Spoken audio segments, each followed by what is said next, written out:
Hey everyone, Jason Weckerle here.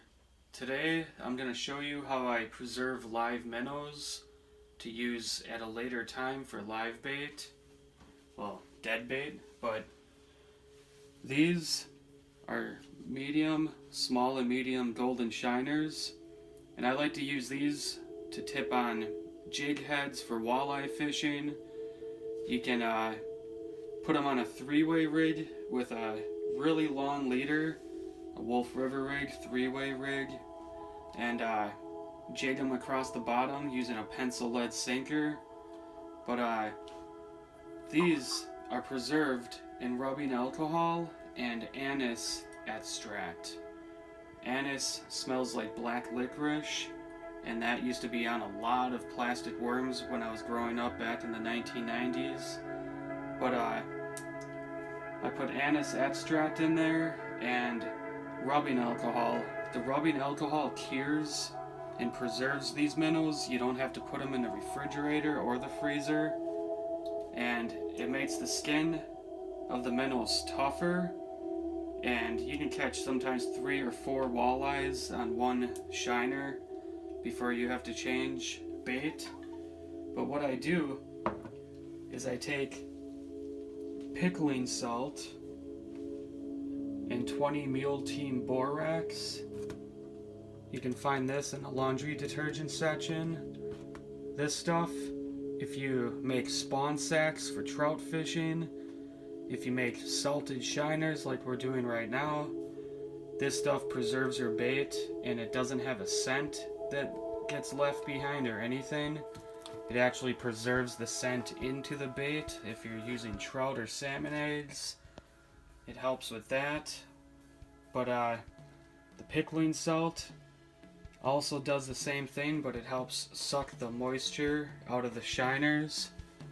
And I just cover them with it for about 2 hours, 3 hours, until you start seeing their eyeballs sinking in. And then I take the shiner, I wash them off. That pickling salt and borax makes the scales of the shiners super shiny.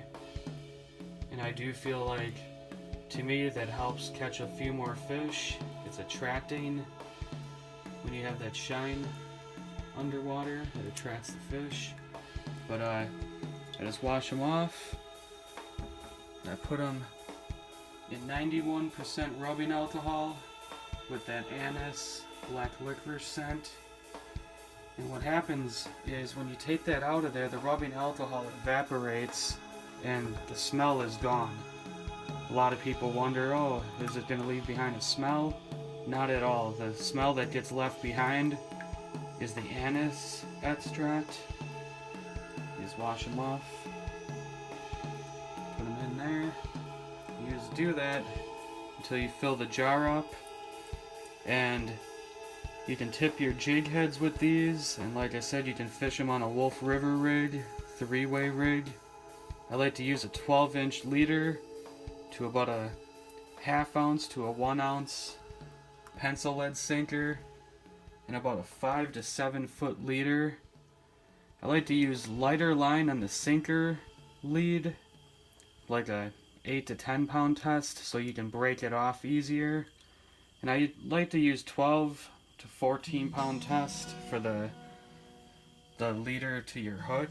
Use a number 4 hook, and you can jig these salted shiners.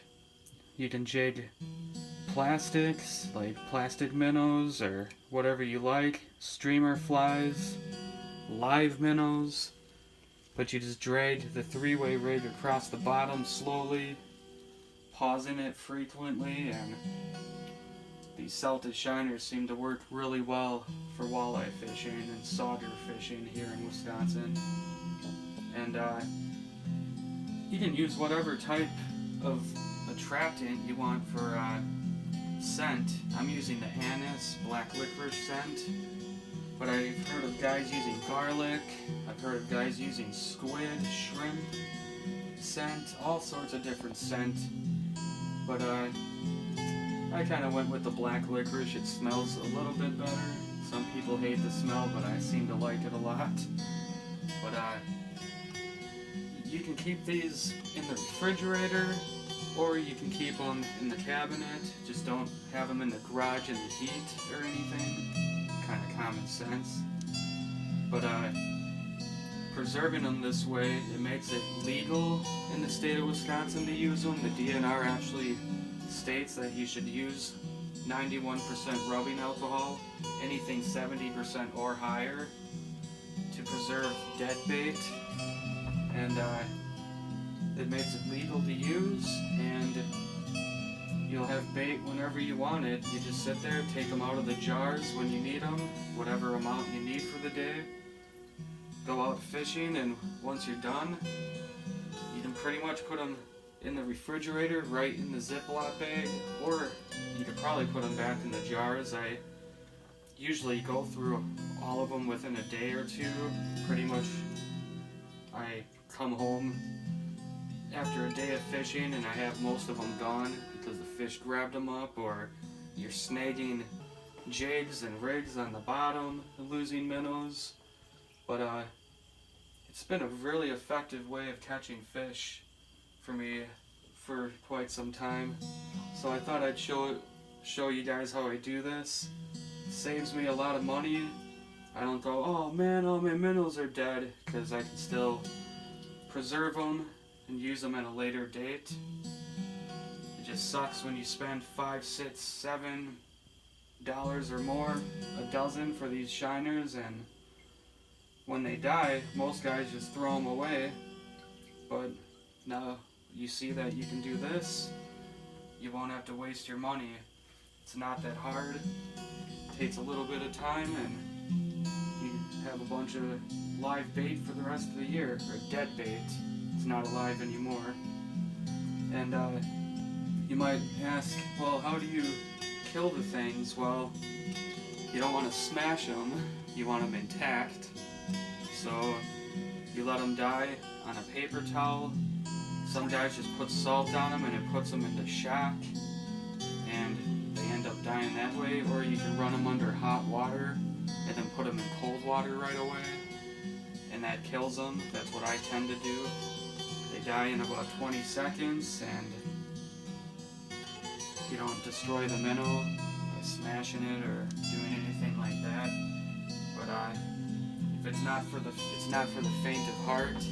If you feel really poorly about the way you treat minnows or whatever, you might not have the heart to put them in hot water or in salt, because they will squirm and jump around. So I'm just warning you about that. But yeah, if you want to save some money, pickling salt, borax, rubbing alcohol, and whatever scent you want to put in the rubbing alcohol. Like I said, this is anise extract. You can buy anise oil also, and that's a lot more expensive. It's a lot stronger smelling though. But the anise extract has an alcohol base, so it mixes nicely, and when that alcohol evaporates or washes off in the water, that anise scent gets left behind, and the fish really love it. I've caught brown trout on anise, I've caught steelhead, walleyes, panfish. Sometimes I'll take bits and pieces, I'll just cut these little shiners into pieces, I'll tip my walleye spoons and my jigging rapalas with it. I've caught a lot of fish doing that, and I'm just passing this information on to you guys so you guys can have some success with it and save some money. I'm going to finish up doing this now, but if you like this video and you felt that you learned something new today, subscribe to my page. My name's Jason Weckerle. I hope you have a fun fishing season. Maybe I'll see you guys on the water. Take care.